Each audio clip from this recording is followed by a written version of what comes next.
play for the Nike Farm System Club Yeah. professionally. Talk more about that experience running professional track. What events did you do at that time in the early 2000s? Yeah, so that was we were trying to get my times back down in the 800. Where that was it's the Nike Farm team was an Olympic development team that Yeah. for distance runners. 800 was the bottom race, and we have 1500, a lot of slew of 1500-meter runners, 5K, 10K, and steeplechase. So I was the sprint, I guess the sprinter of the group. Me, Brian Woodward was on the team. We had a number of athletes around the nation here training on the Stanford campus. I remember moving up here and seeing bike lanes. I was like, Yeah. whoa, I've never really seen bike lanes, pelotons, people with matching uniforms on the bike. I said, I think I need to get a bike.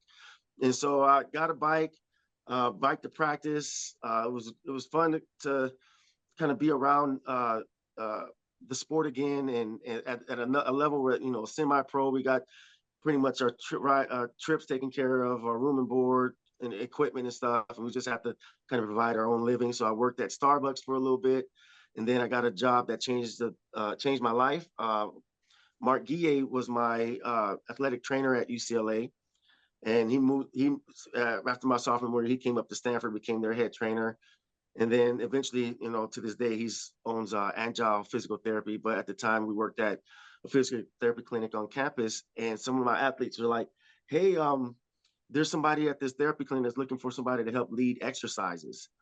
And so I biked there and got lost. I came in as the sweaty guy at the interview. I was like, "I'm looking for the manager for the position." He goes, "Oh, he's in that room." And I opened the door, and it's Mark. I was like, "Mark, what are you doing here?" He goes, "Michael, what are you doing here?" I said, "I'm looking for that job." He goes, "You're hired," pretty much. And so just Yeah. that network That's of that, great. and was really helped me. And from that position, I worked. I pretty much learned how to do everything in physical therapy, from rehab to prehab, rehab.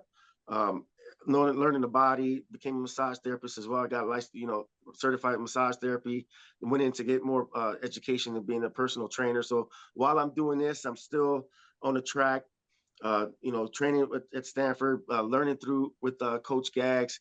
Um, I felt like the writing was on the wall a little bit. I can kind of see that track wasn't really going to pan out the way I thought it was as far as going to the Olympics. My time started getting a little bit faster, but it's just I had some injuries in my ankle. I had posterior tib tears that was just every time I hit a turn, that just was excruciating pain. To where after about 2.5 years, so 2001, so yeah, 2003, I went to see the podiatrist, and they said, you need to pick up another sport because you keep running on this, it's just going to tear, or you try to get surgery.